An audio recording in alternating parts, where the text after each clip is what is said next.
এয়া আকাশবাণী গুৱাহাটীৰ মহাবাহু এতিয়া 7:05 বাতৰি শুনিবলৈ পাব। এয়া আকাশবাণী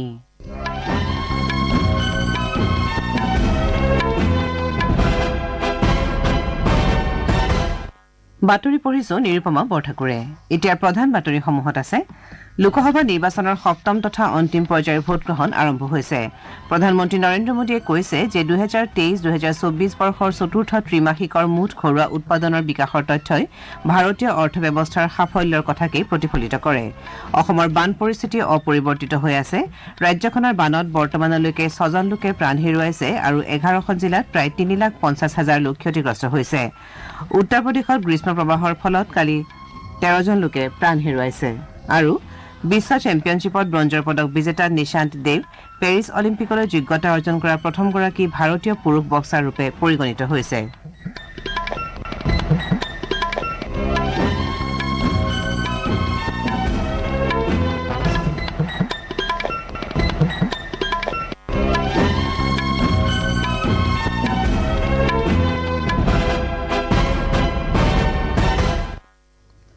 লোকসভা নিৰ্বাচনৰ সপ্তম তথা অন্তিম পৰ্যায়ৰ ভোটগ্ৰহণ ইতিমধ্যে আৰম্ভ হৈছে। এই পৰ্যায়ত দেশৰ 7খন ৰাজ্য আৰু এটা কেন্দ্ৰীয় শাসিত অঞ্চলৰ মুঠ 57টা সমষ্টি সামৰি লোৱা হৈছে। এই পৰ্যায়ত উত্তৰ প্ৰদেশ আৰু পাঞ্জাৱৰ 13খনকৈ, পশ্চিমবংগৰ 9খন, বিহাৰৰ 8খন, ওড়িশাৰ 6খন, হিমাচল প্ৰদেশৰ 4খন, ঝাৰখণ্ডৰ 3খন আৰু চণ্ডীগড়ৰ 1খন সংসদীয় আসনৰ বাবে প্ৰতিদ্বন্দ্বিতা হ'ব। অন্তিম পৰ্যায়ত 10,60,00,000ৰো অধিক ভোটদাতাই 908 গৰাকী প্ৰাৰ্থীৰ ৰাজনৈতিক ভাগ্য নিৰ্ণয় কৰিব। ইয়াৰে ভিতৰত প্ৰধানমন্ত্ৰী নৰেন্দ্ৰ মোদী, কেন্দ্ৰীয় মন্ত্ৰী অনুৰাগ ঠাকুৰ, ৰবিশংকৰ প্ৰসাদ, অভিনেত্ৰী কংগনা ৰাণাৱত, তৃণমূল কংগ্ৰেছৰ নেতা অভিষেক বেনাৰ্জী, পাঞ্জাৱৰ পূৰ্বৰ মুখ্যমন্ত্ৰী তথা কংগ্ৰেছ নেতা চৰণজিৎ সিং চান্নী, প্ৰাক্তন কেন্দ্ৰীয় মন্ত্ৰী হৰচিমৰাট কৌৰ বাদল, আৰজেডিৰ মুৰব্বী লালু প্ৰসাদ যাদৱৰ কন্যা মিছা ভাৰতী, কংগ্ৰেছ নেতা মনীষ তিৱাৰী, বিক্ৰমাদিত্য সিং অন্যতম। আয়োগে ভোটগ্ৰহণ সুচাৰুৰূপে সম্পন্ন কৰাৰ বাবে প্ৰয়োজনীয় সকলো ব্যৱস্থা গ্ৰহণ কৰিছে। ভোটগ্ৰহণ নিয়াৰিকৈ সম্পন্ন কৰাৰ বাবে 10,90,000ৰো অধিক নিৰ্বাচনী বিষয়া নিয়োগ কৰা হৈছে। বয়োজ্যেষ্ঠ আৰু দিব্যাংগসহ প্ৰতিগৰাকী ভোটাৰে যাতে সহজে গণতান্ত্ৰিক অধিকাৰ সাব্যস্ত কৰিব পাৰে তাৰ বাবে ভোটগ্ৰহণ কেন্দ্ৰসমূহত খোৱাপানী, বিশ্ৰামস্থলী, শৌচালয়, বিদ্যুৎ, ৰেম্প, হুইল চেয়াৰ আদিৰ ব্যৱস্থা কৰা হৈছে। ৰাজ্যিক মুখ্য নিৰ্বাচনী বিষয়া, জিলা নিৰ্বাচনী বিষয়া আৰু সংশ্লিষ্ট বিষয়াসকলক গৰমৰ সন্মুখীন হোৱাৰ বাবে পৰ্যাপ্ত ব্যৱস্থা গ্ৰহণ কৰিছে। নিৰ্বাচন হ'বলগীয়া এলেকাসমূহত অপ্ৰীতিকৰ ঘটনা ৰোধ কৰাৰ লগতে মুক্ত আৰু নিকা নিৰ্বাচন সুনিশ্চিত কৰাৰ বাবে সুৰক্ষা ব্যৱস্থা কটকটীয়া কৰি তোলা হৈছে। অবৈধ সুৰা, মাদক দ্ৰব্য, নগদ ধনৰ সৰবৰাহ ৰোধ কৰাৰ বাবে মুঠ 201টা আন্তঃৰাষ্ট্ৰীয় সীমান্ত চকী আৰু 906টা আন্তঃৰাজ্যিক সীমান্ত চকীৰ ওপৰত চোকা নজৰ ৰখা হৈছে। সপ্তম পৰ্যায়ৰ ভোটগ্ৰহণ সম্পন্ন হোৱাৰ লগে লগে 19 এপ্ৰিলত আৰম্ভ হোৱা লোকসভা নিৰ্বাচনৰ প্ৰক্ৰিয়া সম্পূৰ্ণ হ'ব। প্ৰথম 6টা পৰ্যায়ত ইতিমধ্যে 486খন আসনৰ বাবে ভোটগ্ৰহণ সম্পূৰ্ণ হৈছে। 4 জুনত ভোট গণনা কৰা হ'ব। বিজেপিৰ ৰাষ্ট্ৰীয় সভাপতি জে পি নাড্ডাই কৈছে যে নিৰ্বাচনোত্তৰ সমীক্ষাত অংশগ্ৰহণ নকৰাৰ বাবে কংগ্ৰেছে লোৱা সিদ্ধান্তৰ পৰা দলটোৱে যে 2024 চনৰ লোকসভা নিৰ্বাচনৰ ফলাফল আগতীয়াকৈ মানি লৈছে সেয়া স্পষ্ট হৈ পৰিছে। তেওঁ কয় যে কংগ্ৰেছে নিৰ্বাচনত জয়ী হোৱাত গুৰুত্ব আৰোপ কৰাৰ পৰিৱৰ্তে সুপ্ৰতিষ্ঠিত নিৰ্বাচনী প্ৰক্ৰিয়া বিনষ্ট কৰাৰ বাবে অপমানজনক দাবীৰ সৈতে বাৰে বাৰে উচ্চতম ন্যায়ালয়ৰ দ্বাৰস্থ হৈছে। প্ৰধানমন্ত্ৰী নৰেন্দ্ৰ মোদীয়ে কৈছে যে 2023-2024 বৰ্ষৰ চতুৰ্থ ত্ৰিমাসিকৰ মুঠ ঘৰুৱা উৎপাদনৰ বিকাশৰ তথ্যই ভাৰতীয় অৰ্থব্যৱস্থাৰ সাফল্যৰ কথাকেই প্ৰতিফলিত কৰে। এই তথ্যৰ পৰা ভাৰতীয় অৰ্থব্যৱস্থাৰ বিকাশৰ হাৰ যে আৰু বৃদ্ধি হোৱাৰ সম্ভাৱনা আছে সেয়াও স্পষ্ট হৈ পৰিছে বুলি প্ৰধানমন্ত্ৰীয়ে মন্তব্য কৰে। সামাজিক মাধ্যমযোগে দেশৰ জনসাধাৰণক ধন্যবাদ জনাই শ্ৰীমোদীয়ে কয় যে 2023-2024 বৰ্ষৰ বাবে 8.2% বিকাশ হাৰে ভাৰত যে গোলকীয় পৰ্যায়ৰ গুৰুত্বপূৰ্ণ অৰ্থব্যৱস্থাসমূহৰ ভিতৰত সবাতোকৈ দ্ৰুত বিকাশশীল অৰ্থব্যৱস্থা হৈ আছে তাকেই প্ৰতিফলিত কৰিছে। প্ৰধানমন্ত্ৰীয়ে ইয়াক আহিবলগীয়া দিনৰ ট্ৰেইলাৰ বুলি অভিহিত কৰিছে। বিজেপিৰ ৰাষ্ট্ৰীয় সভাপতি জে পি নাড্ডায়ো চতুৰ্থ ত্ৰিমাসিকৰ মুঠ ঘৰুৱা উৎপাদনৰ বিকাশৰ হাৰৰ তথ্যৰ প্ৰশংসা কৰিছে। শ্ৰী নাড্ডাই সামাজিক মাধ্যমযোগে কৈছে যে প্ৰধানমন্ত্ৰী নৰেন্দ্ৰ মোদীৰ দূৰদৰ্শী নেতৃত্বত ভাৰতীয় অৰ্থব্যৱস্থা 2023-2024 বিত্তীয় বৰ্ষৰ বাবে 8.2% চমকপ্ৰদ বিকাশ হাৰেৰে অগ্ৰসৰ হৈছে আৰু গুৰুত্বপূৰ্ণ গোলকীয় ব্যৱস্থাসমূহৰ ভিতৰত সবাতোকৈ দ্ৰুত বিকাশশীল অৰ্থব্যৱস্থাৰ ৰূপে পৰিগণিত হৈছে তেওঁ এই অভূতপূৰ্ব মাইলৰ খুঁটিক দেশৰ প্ৰগতি আৰু সমৃদ্ধিৰ নজিৰবিহীন পৰ্যায়লৈ লৈ যোৱা প্ৰধানমন্ত্ৰী মোদীৰ ৰূপান্তৰকাৰী নীতি আৰু ভাৰতীয় নাগৰিকসকলৰ অক্লান্ত নিষ্ঠাৰ প্ৰমাণ বুলি অভিহিত কৰে চলিত বিত্তবৰ্ষত দেশৰ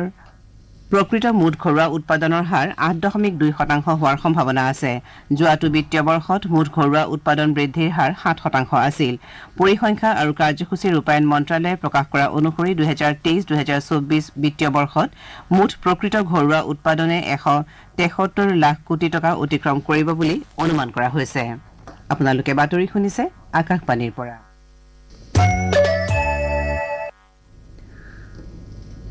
অসমৰ বান পৰিস্থিতি অপৰিৱৰ্তিত হৈ আছে সাম্প্ৰতিক বানত 8জন লোকে প্ৰাণ হেৰুৱাইছে আৰু 11খন জিলাত প্ৰায় 3,50,000 লোক ক্ষতিগ্ৰস্ত হৈছে ৰিমাল ঘূৰ্ণীবতাহৰ প্ৰভাৱত হৈ থকা নেৰানেপেৰা বৰষুণৰ বাবে ৰাজ্যখনৰ মাজেৰে বৈ যোৱা ঘাই ঘাই নৈসমূহৰ জলস্তৰ ক্ৰমাৎ বৃদ্ধি পাই থকা পৰিলক্ষিত হৈছে ৰাজ্যখনত এইবাৰৰ বানত 25টা ৰাজচক্ৰৰ মুঠ 560খন গাঁও ক্ষতিগ্ৰস্ত হৈছে আৰু 4,900ৰো অধিক হেক্টৰ কৃষিভূমিৰ শস্য নষ্ট হৈছে বানত কাছাৰৰ 3জন হাইলাকান্দিত 2জন আৰু পশ্চিম কাৰ্বি আংলঙত 1জন লোকে প্ৰাণ হেৰুৱাইছে অসম ৰাজ্যিক দুৰ্যোগ ব্যৱস্থাপনা প্ৰাধিকৰণে প্ৰকাশ কৰা মতে বাঢ়নী পানীয়ে কেইবাখনো জিলাৰ বাট পথ আৰু অন্য আন্তঃগাঁথনিৰ ক্ষতি কৰিছে কাছাৰ কৰিমগঞ্জ আৰু নগাঁও জিলাত বানৰ ফলত সৰ্বাধিক ক্ষতি হৈছে ৰাজ্য চৰকাৰে বান প্ৰভাৱিত জিলাসমূহত 148টা আশ্ৰয় শিবিৰ আৰু 39টা সাহায্য বিতৰণ কেন্দ্ৰ মুকলি কৰিছে উদ্ধাৰ আৰু সাহায্য অভিযানত ৰাষ্ট্ৰীয় দুৰ্যোগ সঁহাৰি বাহিনী আৰু ৰাজ্যিক দুৰ্যোগ সঁহাৰি বাহিনীৰ দল নিয়োগ কৰা হৈছে কপিলি বৰাক কাটাখাল আৰু কুশিয়াৰা নৈৰ পানী বিপদসীমাৰ ওপৰেৰে বৈ আছে উত্তৰ প্ৰদেশত প্ৰচণ্ড গ্ৰীষ্ম প্ৰবাহৰ ফলত কালি নিৰ্বাচনৰ দায়িত্বত নিয়োজিত গৃহৰক্ষী বাহিনীৰ 7গৰাকী জোৱানকে ধৰি মুঠ 13গৰাকী লোকৰ মৃত্যু হৈছে মৃত্যু হোৱা লোকসকল মিৰ্জাপুৰ গোণ্ডা প্ৰয়াগৰাজ বস্তি আৰু কোচাম্বীৰ আমাৰ সংবাদদাতাই জনোৱা মতে নিৰ্বাচনী দলসমূহ পলিটেকনিক চৌহদৰ পৰা ওলাই যোৱাৰ সময়তেই কেইবাজনো লোক অসুস্থ হৈ পৰে আৰু তেওঁলোকক মহকুমা চিকিৎসালয়লৈ প্ৰেৰণ কৰা হয় ইয়াৰে কেইগৰাকীমানৰ চিকিৎসালয়লৈ যোৱাৰ পথতেই মৃত্যু হয় উল্লেখযোগ্য যে মিৰ্জাপুৰত আজি ভোটগ্ৰহণ অনুষ্ঠিত হৈছে দক্ষিণ আফ্ৰিকাত প্ৰথমবাৰৰ বাবে ৰাষ্ট্ৰীয় মিত্ৰজোঁটৰ চৰকাৰ গঠন হোৱাটো প্ৰায় নিশ্চিত হৈছে কালি প্ৰকাশ পোৱা নিৰ্বাচনৰ প্ৰাৰম্ভিক ফলাফল অনুসৰি শাসনাধিষ্ঠিত আফ্ৰিকান নেশ্যনেল কংগ্ৰেছ ANC দল সংখ্যাগৰিষ্ঠতা লাভত ব্যৰ্থ হৈছে দেশখনৰ 9খন প্ৰদেশত হোৱা 90%ৰো অধিক ভোট গণনাৰ পাছত ANCয়ে মাত্ৰ 41% ভোটহে লাভ কৰিবলৈ সক্ষম হৈছে গণতান্ত্ৰিক মিত্ৰজোঁটে 21% ভোট লাভ কৰাৰ বিপৰীতে প্ৰাক্তন ৰাষ্ট্ৰপতি জেকব জুমাৰ MK দলে 13% ভোট লাভ কৰিছে উল্লেখযোগ্য যে বৰ্ণবৈষম্যৰ পৰিসমাপ্তিৰ পিছৰে পৰাই বিগত 30 বছৰে ANCয়ে সংখ্যাগৰিষ্ঠতা লাভ কৰি আহিছে আৰু বিগত 2019 চনৰ নিৰ্বাচনত দলটোৱে 57.5% ভোট লাভ কৰিবলৈ সক্ষম হৈছিল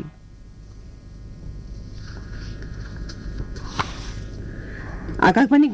গুৱাহাটীৰ আঞ্চলিক বাতৰি বিভাগে অহা মঙলবাৰে লোকসভা নিৰ্বাচনৰ ভোট গণনাৰ দিনা জনাদেশ 2024 শীৰ্ষক দিনজোৰা অনুষ্ঠান প্ৰচাৰ কৰিব